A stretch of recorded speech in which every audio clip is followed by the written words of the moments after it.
स्वागत है सुरता साहित्य की धरोहर पॉडकास्ट शो में, जहां हम सुनाते हैं छत्तीसगढ़ी माटी से जुड़ी अमर रचनाएं और लोकस्वर। आज प्रस्तुत है डॉक्टर परदेशी राम वर्मा की सशक्त कहानी पानी। डॉक्टर वर्मा हिंदी और छत्तीसगढ़ी दोनों भाषाओं के प्रतिष्ठित साहित्यकार हैं, जिन्होंने छत्तीसगढ़ के जनजीवन, संघर्ष और सामाजिक न्याय की गाथाओं को शब्दों में ढाला है। उन्हें पंडित सुंदरलाल शर्मा राज्य अलंकरण 2013 और डी लिट उपाधि सहित अनेक राष्ट्रीय सम्मान प्राप्त हैं। कहानी पानी वागार्थ साहित्यिक पत्रिका के फरवरी 2025 अंक में प्रकाशित हुई है। यह कहानी केवल खेतों में बहते पानी की नहीं, बल्कि उस हक की है जो मेहनतकश समाज को बराबरी से जीने का अधिकार देता है। आइए सुनते हैं डॉक्टर परदेशी राम वर्मा की कहानी पानी।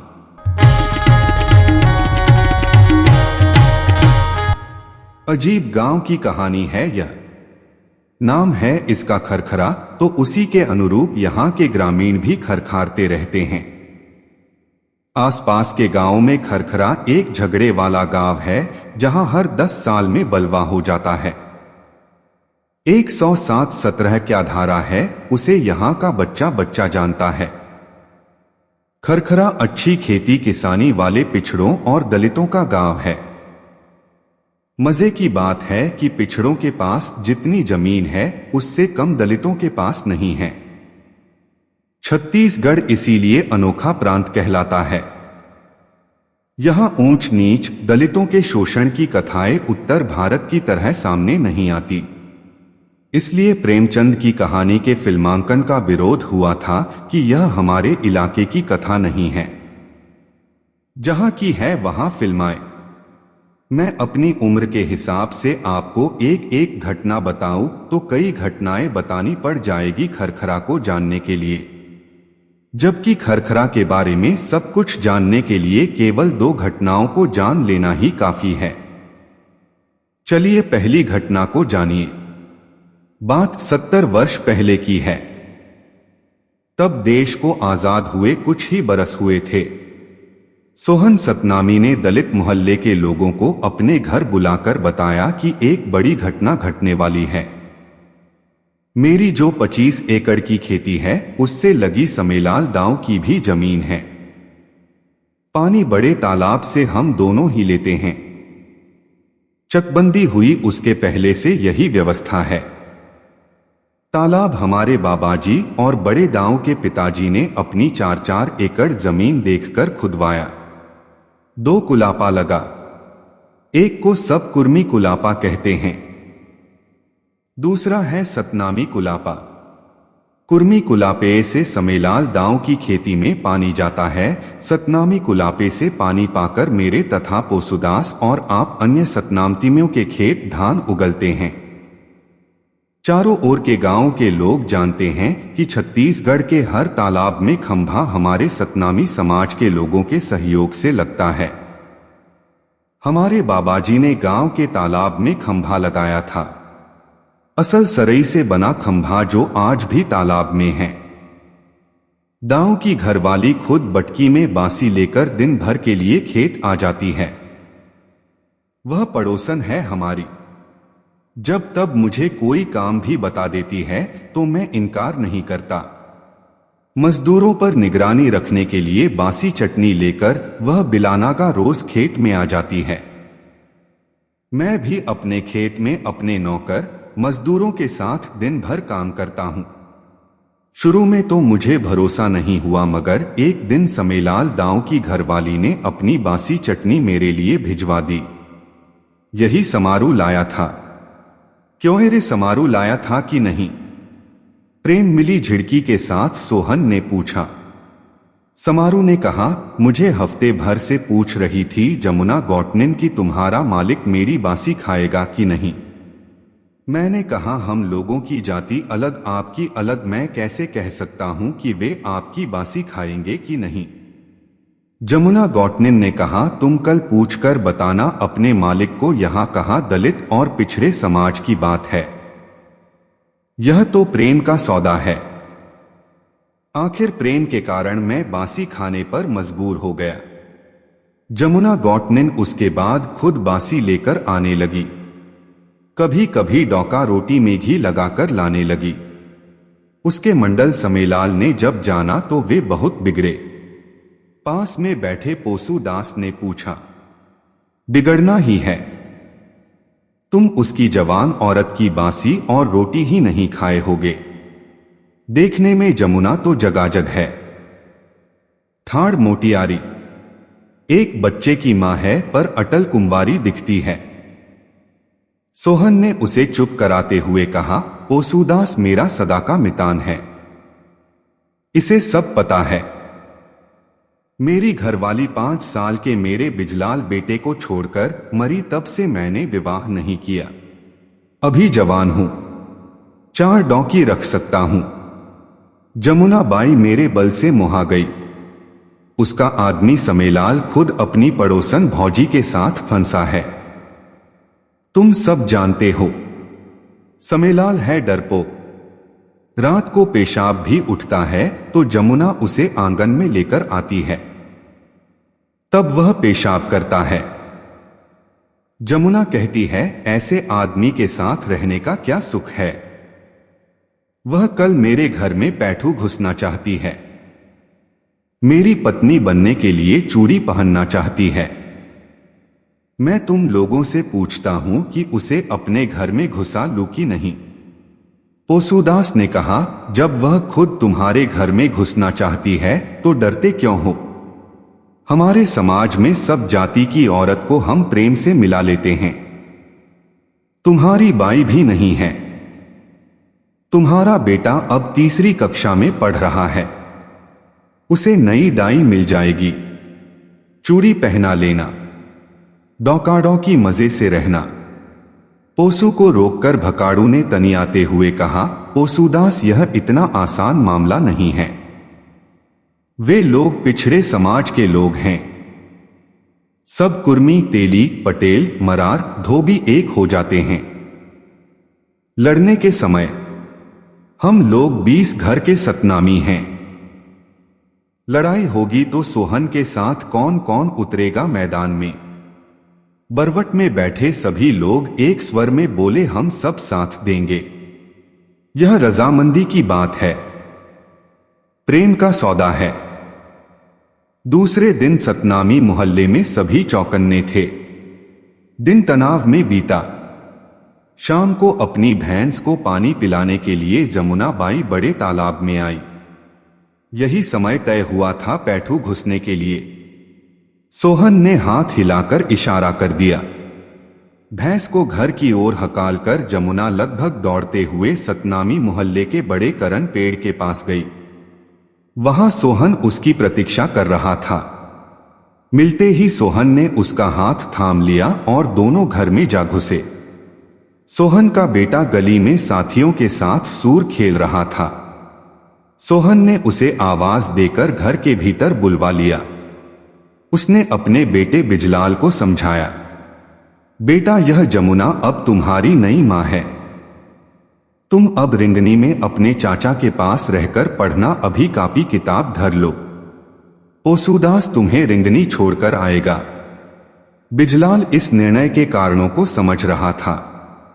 वह इतना सज्ञान हो चुका था। बिजलाल ने कहा, दादा रिंगनी से हमारा गांव खरखरा पास में ही तो है, पढ़ लूंगा, आप चिंता मत करो। कहते हुए उसने जमुना को पांव छूकर प्रणाम कर लिया। कुछ देर बाद पोसूदास उसे लेकर रिंगनी गांव चला गया और जल्दी ही सब बताकर वापस खरखरा आ गया। रात जैसी रात थी। सोहन और जमुना की यह रात अनोखी भी थी और जानी पहचानी भी। सोहन को पल पल की खबर मिल रही थी। यह रात जमुना के साथ सुख उठाने की रात नहीं थी। यह रात आने वाले दिनों की चुनौतियों के बारे में विचारते हुए गुजारने की रात थी। सहसा दरवाजे का सांकल बजा। पोसूदास ही था। सोहन ने उसे घर के भीतर आने को कहा। सोहन को पोसू ने बताया, सबको पता चल गया है कि जमुना बाई तुम्हारे लिए पैठू घुस गई है। आग लग गई है खरखरा गांव में। हम लोग भी तैयार हैं। लाठी बल्म चतवार सब्बल सब इकट्ठा कर लिए हैं। वे लोग गांव में बैठक कर चुके। बैठक में बड़े दाऊ ने सबसे पूछा कि हमारी जाति की औरत को सतनामी ने घर में घुसा लिया, उसे जिंदा काटना है। सब तो चुपचाप सर नीचा किए बैठे रहे, मगर रामा मंडल ने साफ कह दिया कि औरत को सतनामी ने घुसाया नहीं है, यह प्रेम का मामला है। औरत खुद घुसी है। मैं प्रेम में बाधा डालने का पाप नहीं करूंगा। मैं तुम्हारे साथ लड़ने नहीं जाऊंगा। चारों ओर से रामा मंडल को लोगों ने घेर लिया। बड़े दाऊ ने कहा, तुम प्रेम वाले हो, इसका मतलब तुम सतनामियों के मित्र हो। अपनी जाति वाले की इज्जत तुम्हें प्यारी नहीं है। रामा ने कहा, औरत और मर्द की बस दो ही दुनिया में जाती है। जाति बड़ी होती तो जमुना बाई क्यों भागकर चली जाती सोहन सतनामी के घर।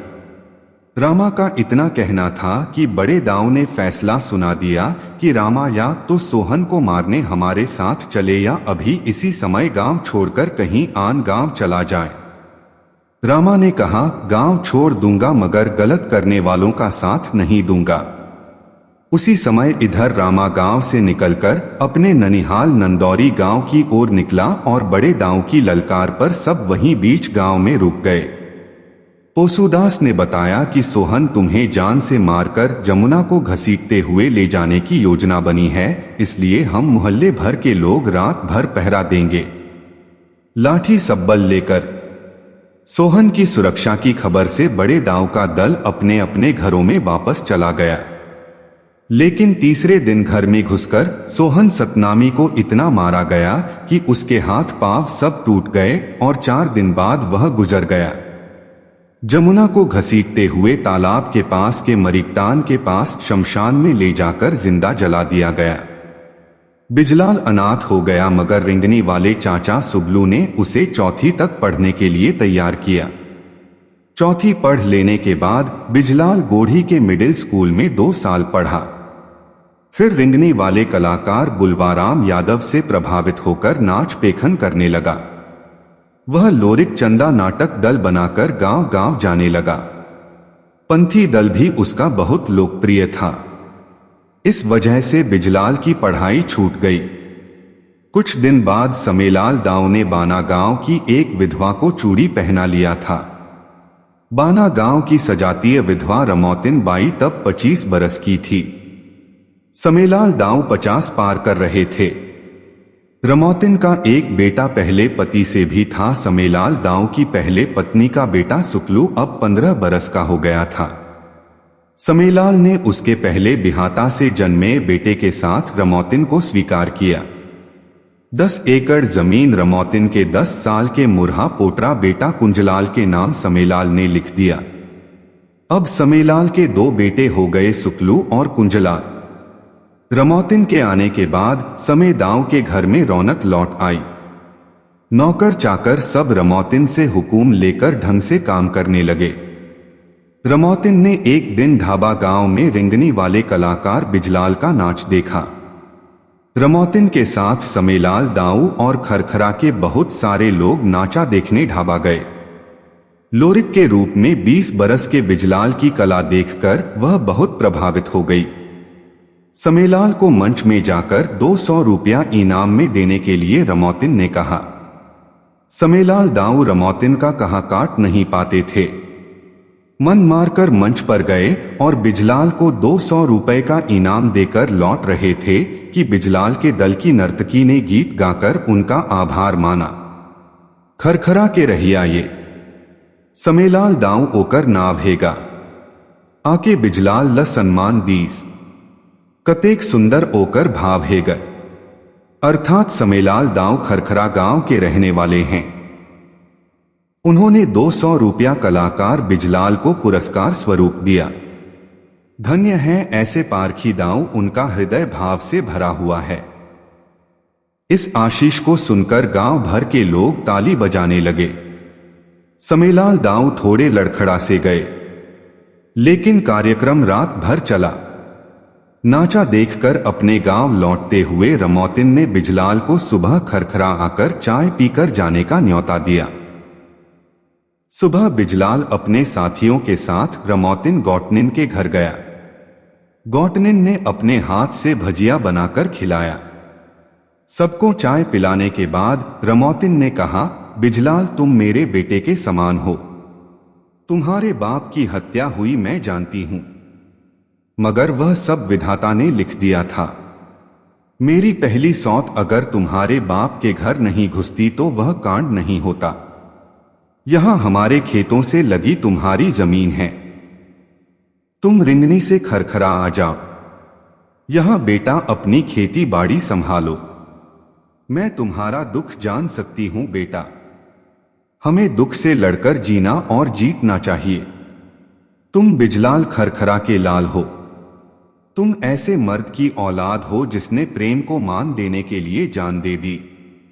मेरी सौत मर गई मगर उसने भी मन के खिलाफ जीना स्वीकार नहीं किया। तुम अपने गांव से प्रेम करते हो तभी तो यहां नाचने आए। अब यही आ जाओ, राज रसियत संभालो। डरकर भागने से बेहतर है लड़कर जीना। तुम तो वीर लोरिक बनतो हो। मंच पर जिसका जीवन जीते हो उसी की तरह बनो भी। मेरा आशीर्वाद सदा तुम्हारे साथ है बेटा। बिजलाल ने न कहा न ना। वह सबसे जय जोहार कर रिंगनी के लिए निकल पड़ा, लेकिन रमौतिन की बात वह भूल नहीं पाया। अपने चाचा के कहने पर उसने वही किया जो रमौतिन गौटनिन ने कहा था। चाचा के परिवार के साथ वह अपने मूल गांव खरखरा आ गया। पूरे आत्मविश्वास और तैयारी के साथ मोहल्ले वालों ने उसका स्वागत किया। खेती बाड़ी की सार संभाल दूसरों के सहारे अधिया में होती थी। अब बिजलाल ने स्वयं नौकर लगाकर खेती करना प्रारंभ कर दिया। उस साल फसल भी खूब हुई। नवंबर में 4 गांवों के सतनामियों को बुलाकर बिजलाल ने अपने मोहल्ले में जयस्तंभ अर्थात जैतखंभ स्थापित करने का संकल्प लिया। रमौतिन को उसने एक साड़ी भी भेंट किया। साड़ी भेंट कर उसने आशीष मांगते हुए कहा, दाई छाहित रही बे सदा। रमौतिन उससे आदर पाकर रो उठी। जमीन मोहल्ले के मुख्य चौक में थी ही। 10 गांव के पंथी कलाकारों को आमंत्रित कर स्थापना समारोह संपन्न कराया गया। जोड़ा जय स्तंभ की स्थापना हुई थी। खरखरा गांव के लिए यह नई बात थी। सतनामी तो सदा से गांव में थे, लेकिन जय स्तंभ पहली बार स्थापित हुआ था, वह भी बिजलाल के संकल्प के कारण। गांव के पिछड़े समूह में थोड़ी चिंता भी हुई कि अगर ऐसा ही सब चला तो जाने आगे क्या हो। कहीं बिजलाल अपने पिता की हत्या का बदला लेने के लिए तो यह सब नहीं कर रहा है। बिजलाल तक भी उनकी चिंता भी खबरें पहुंचती थी, मगर उसका ब्याह तय हो गया था। ढाबा गांव के भक्कलदास की बेटी बिराजो के साथ उसका ब्याह हो गया। चाचा ने कहा, बेटा अब तुम मुझे अपने गांव रिंगनी में जाने की इजाजत दो। तुम दोनों परानी घर संभालो। बिजलाल ने कहा, चाचा 1 साल और रुक जाओ, फिर चले जाना। 1 साल में क्या हो जाएगा बेटा? चाचा ने पूछा। बाबा जी की कृपा से एक पल में बहुत कुछ हो जाता है काका। इस साल 18 दिसंबर को गुरु बाबा घासीदास की जयंती धूमधाम से मना ले, फिर अगले बरस आप चल देना। चाचा ने सहमति दे दी। 18 दिसंबर को छत्तीसगढ़ में अमर संत गुरु घासीदास जी की जयंती का महापर्व मनाया जाता है। गांव-गांव में जयस्तंभ में पालो चढ़ाया जाता है। रोंट और पूजा की रोटियां चढ़ाई जाती है, जिसे प्रसाद के रूप में वितरित किया जाता है। बाबाजी के संदेशों को पंथी गीत के माध्यम से कलाकार जन जन तक नाच गाकर पहुंचाते हैं। खरखरा का बिजलाल गांव-गांव पंथी नाचने के लिए बुलाया जाने लगा। उसकी खेती बाड़ी शानदार थी ही। अपनी जीवन संगिनी बिराजो और पोसूदास काका के ऊपर उसने खेती का भार दे दिया। स्वयं कला साधना में लगातार डूबता चला गया। सब ठीक चल रहा था। एक साल यूं ही बीत गया। अगले साल पानी कम गिरा। खरखरा के बड़े किसान और मजदूर भी इस आफत को ताड़ गए। पोसुदास ने कहा कि बिजलाल, पानी अब नहीं गिरेगा। खेत में धान धीरे धीरे सूखकर एला रहा है। तुम थोड़ा लोगों को बुला लाओ, बातचीत करेंगे। शाम को सतनामी पारा में बैठक हुई। सभी ने कहा कि बड़े तालाब के एक कुलापे से पानी लेकर समेलाल, दाऊ और कुर्मी किसान अपनी फसल बचा रहे हैं। समेलाल के साथ दर्जन भर लोग दिन रात दोनों कुलापों पर पहरा दे रहे हैं। हमारे कुलापे को उन्होंने पत्थर मिट्टी से बंद कर दिया है। कहते हैं जान भले चली जाए पर सतनामियों को पानी ले जाने नहीं देंगे। बिजलाल ने कहा कि सब कल सवेरे मेरे साथ चलो बड़े तरिया, पानी पर हमारा भी हक है। 2 कुलापे हैं खेत में पानी ले जाने के लिए।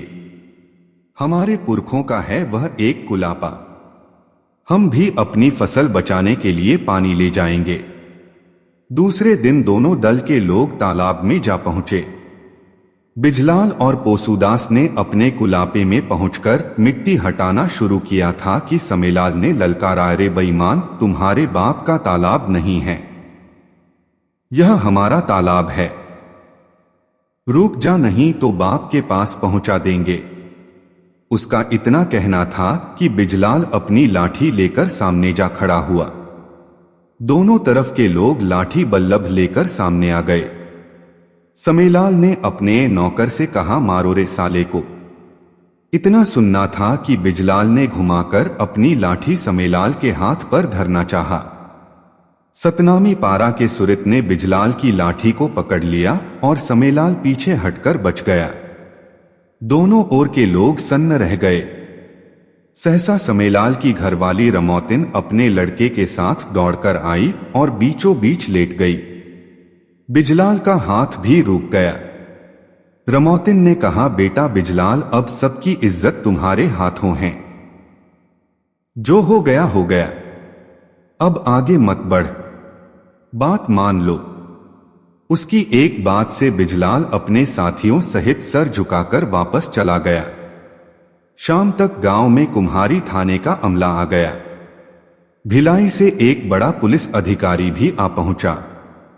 गांव भर के लोगों को बीच गुंडी में बुलवाया गया। आसपास के गांव के लोग भी आए। खरखरा में मेला जैसा नया तमाशा शुरू हो गया। समेलाल, पोसूदास, बिजलाल, रमौतिन के साथ सभी बड़े छोटे किसानों के सामने पुलिस के हाकिम ने कहा, सब लोग सुन लो, आधा गांव बंधा जाएगा। मैं केवल समझाने के लिए ऊपर से भेजा गया हूं। साफ साफ बताओ चाहते क्या हो। समेलाल अपने मोहल्ले के लोगों के साथ बैठा सुन रहा था कि सहसा धुनश पटेल ने उठकर कहा कि साहब, बिजलाल अपने बाप का बदला लेने के लिए कमर कस चुका है। हम लोग भी चूड़ी नहीं पहने हैं। अब गांव में लड़ाई होकर रहेगी। सहसा रमौतिन उठकर खड़ी हो गई।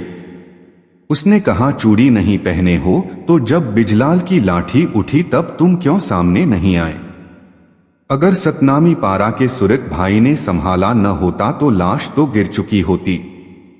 उसने बिजलाल से कहा, बेटा बिजलाल, अब तुम उठकर साफ बताओ। बिजलाल ने हाथ जोड़कर नमस्कार करने के बाद आकर कहा, साहब, बदला वाली बात नहीं है। पहले जो कुछ हुआ उस कहानी को हम सब भूल चुके हैं। लेकिन वह मेरे बाप सोहन सतनामी का समय था। आज का समय हमारा है। बाप की जान मार से चली गई। एक जवान औरत को इन लोगों ने जला दिया। कानो कान आपके महकमे को तब खबर नहीं हुई। हम गड़े मुर्दे नहीं उखाड़ते। लेकिन मुझे रमौतिन गौटनिन ने मां की तरह मया दुलार देकर इस गांव में फिर बुलाया। हत्या करने से मैं बच गया साहब, केवल रमौतिन दाई के टोकने से ही।